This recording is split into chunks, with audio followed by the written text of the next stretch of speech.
പ്രേക്ഷകരെ എനിക്ക് നന്നായിട്ട് അറിയാം. ഞാനൊരു പ്രേക്ഷകനാണല്ലോ. പ്രേക്ഷകർ ഇപ്പം എൻ്റെ കൂടെ ആരാണ് വർക്ക് ചെയ്യണമെന്നോ അല്ലെങ്കിൽ അതൊന്നുമല്ല നോക്കുന്നത്. അവർ ഒരു സിനിമയുടെ ആദ്യത്തെ സ്റ്റില്ല് പുറത്തു വരുമ്പോൾ, ഒരു സിനിമയെക്കുറിച്ചുള്ള ന്യൂസ് പുറത്തു വരുമ്പോൾ, അതിനോടൊപ്പം അതിൻ്റെ ഒരു സ്റ്റില്ല് പുറത്തു വരുമ്പോൾ ഈ സിനിമ കാണണോ വേണ്ടേ എന്നുള്ളത് ജനം തീരുമാനിക്കുന്നുണ്ട്. നമ്മൾ അത്ഭുതപ്പെടുത്തുന്ന ചില കാര്യങ്ങൾ, ചില സിനിമകൾ എങ്ങനെ ആദ്യത്തെ ദിവസം ഇത്രയും ആളുകൾ വരുന്നു. ചില സിനിമകൾ നമ്മൾ വിചാരിക്കും ഭയങ്കര തിരക്കായിരിക്കും ആദ്യത്തെ ദിവസം എന്ന് വിചാരിക്കുന്ന സിനിമകൾക്ക് ഒരു തിരക്കും ഉണ്ടാവില്ല. അപ്പോൾ ആളുകൾ നേരത്തെ ഡിസൈഡ് ചെയ്യുന്നുണ്ട്. അതിനെന്തോ ഒരു മെഷർമെൻ്റ് ഉണ്ട്, അവർക്ക് എന്തോ ഒരു അളവ് പോലെ ഉണ്ട്. അത് വെച്ചിട്ട് അവർ തീരുമാനിക്കുന്നുണ്ട് ഈ സിനിമ കാണണം എന്നുള്ളത്. അപ്പോൾ അതെന്താണെന്ന് എനിക്കറിയില്ല, എനിക്ക് ഇപ്പോഴും പിടികിട്ടിയിട്ടില്ല. അപ്പോൾ അതുകൊണ്ട് അത് ഇതായിരിക്കും എന്ന് വിചാരിച്ചിട്ട് ഒരു മണ്ടത്തരം ചെയ്യാൻ ഞാൻ തയ്യാറുമല്ല. ഞാനെപ്പോഴും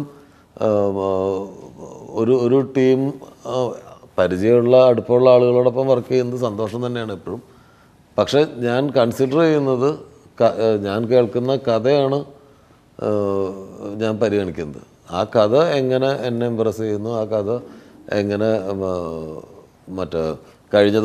കഴിഞ്ഞ എൻ്റെ സിനിമകളുമായിട്ട് എങ്ങനെ വ്യത്യാസപ്പെട്ടിരിക്കണമെന്നുള്ളതിനെ അടിസ്ഥാനമാക്കിയിട്ടാണ് ഞാൻ കഥകൾ സെലക്ട് ചെയ്യുന്നത്. അപ്പോൾ വ്യത്യസ്തരായിട്ടുള്ള ആളുകൾ എന്നോട് പല കഥകൾ പറഞ്ഞിട്ടുണ്ടാവും. ഞാൻ ചൂസ് ചെയ്തിട്ടുള്ള കഥകളിൽ പറഞ്ഞിട്ടുള്ള വേറെ വേറെ ആൾക്കാരായിരിക്കും.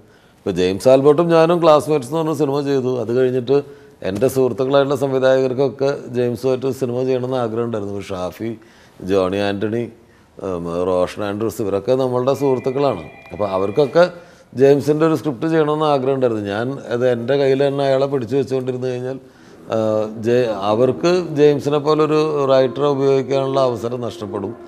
ജെയിംസിന് അവരെ പോലെ വ്യത്യസ്ത രീതികളുള്ള സംവിധായകരുമായിട്ട് ഇടപഴകാനും ജോലി ചെയ്യാനുമുള്ള അവസരം നഷ്ടപ്പെടും. അതുകൊണ്ട് ഞാനൊരിക്കലും ഒരാളെയും പിടിച്ച് എൻ്റെ കൂടെ കെട്ടിയിട്ടിട്ടില്ല. ഞാൻ ഒരാളെ കൊണ്ട് ഈ ഹിന്ദി സിനിമയിലൊക്കെ ഉണ്ടെന്ന് പറഞ്ഞിട്ടുണ്ട്, ഒരാളെ ഇൻട്രൊഡ്യൂസ് ചെയ്യുമ്പോൾ അടുത്ത 3 സിനിമ നമ്മുടെ കൂടെ വർക്ക് ചെയ്യണം എന്നൊക്കെ കോൺട്രാക്റ്റ് എഴുതുന്നു. അങ്ങനത്തെ കാര്യങ്ങളൊന്നുമില്ല. ഞാൻ അടുത്തൊരവസരം ഞങ്ങൾ തമ്മിൽ വർക്ക് ചെയ്യാനുള്ളത് ഇപ്പോഴായിരിക്കും വിധി വന്നത്, ഇപ്പോൾ ചെയ്യുന്നതിനും. ഇതിനിടയിൽ ഒരു തമിഴ് സിനിമ ഞങ്ങൾ രണ്ടുപേരും ചേർന്ന് ചെയ്യാൻ പ്ലാൻ ചെയ്തിരുന്നു.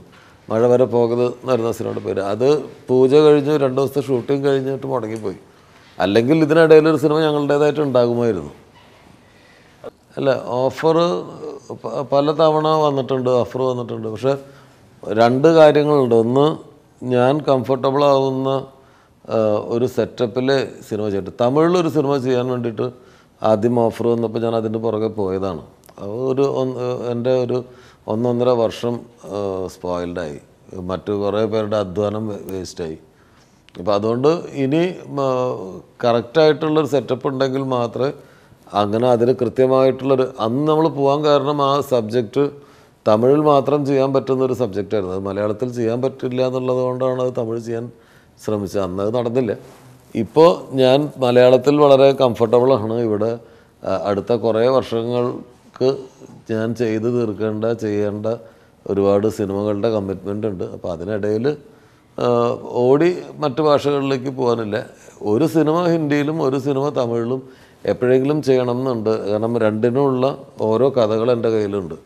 അപ്പോൾ ആ കഥയ്ക്ക് പറ്റുന്ന ഒരാളും ആർട്ടിസ്റ്റും നിർമ്മാതാവും ഒക്കെ വരുന്ന കാലത്ത് അത് സംഭവിക്കും. ഞാൻ ഒരു കഥാപാത്രത്തിലേക്ക് ഒരാളെ കാസ്റ്റ് ചെയ്യുന്നത് ആ കഥാപാത്രത്തെ മാത്രം കണ്ടുകൊണ്ടാണ്. ആ കഥാപാത്രത്തിന് യോജിക്കുന്ന, ആ കഥാപാത്രത്തിൻ്റെ രൂപഭാവങ്ങളുള്ള ആളെയാണ് കാസ്റ്റ് ചെയ്യുന്നത്.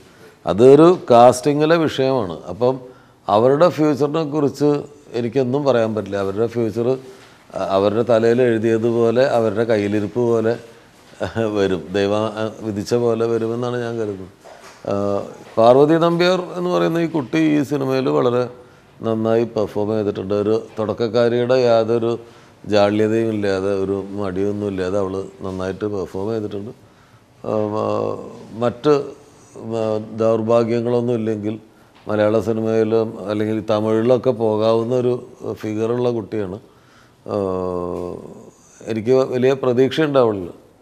ഞാൻ ആഗ്രഹിക്കുന്നത് എൻ്റെ സിനിമ നിറഞ്ഞ തിയേറ്ററുകളിൽ സന്തോഷത്തോടു കൂടിയിട്ട് ആളുകൾ കണ്ടിറങ്ങണം, സംതൃപ്തിയോട് കൂടിയിട്ട് ആളുകൾ കണ്ടിറങ്ങണം.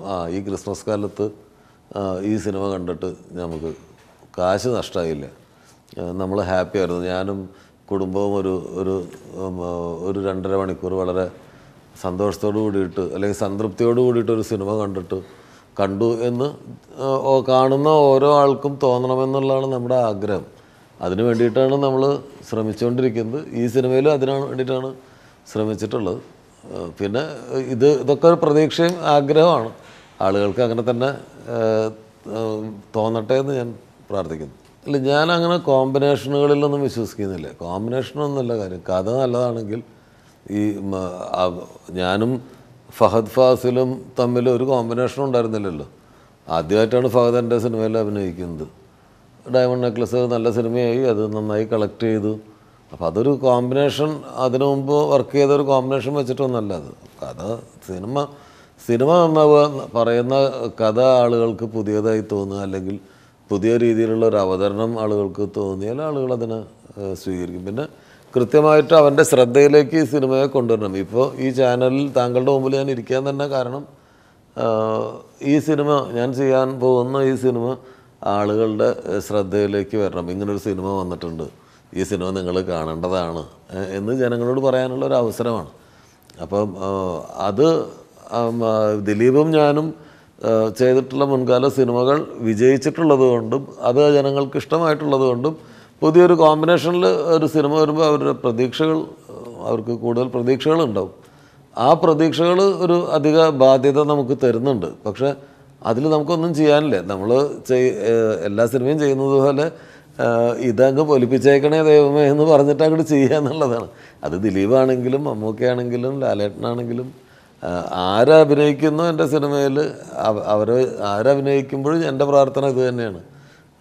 ഇതങ്ങ് നിറയണേ, ഇത് ജനങ്ങളുടെ മനസ്സിലേക്ക് നിറയ്ക്കണേ. അല്ല, ഇന്ന് ഏറ്റവും കൂടുതലുള്ളത് എഴുത്തുകാരാണ്. അതിൽ എത്ര പേരെ നമുക്ക് ഉപയോഗിക്കാൻ പറ്റുമെന്നുള്ളതാണ് പ്രശ്നം. എന്നുവെച്ചാൽ ഇതൊരു സാഹിത്യ പ്രവർത്തനമല്ല. സാഹിത്യത്തിൻ്റെ ഇൻവോൾവ്മെൻറ്റ് സ്ക്രിപ്റ്റിൽ വളരെ ചെറിയൊരു പെർസെൻറ്റേജാണ്. വലിയ പെർസെൻറ്റേജ് ഇതൊരു ടെക്നിക്കൽ ജോബാണ് ഈ സിനിമയുടെ റൈറ്റിംഗ് എന്ന് പറയുന്നത്.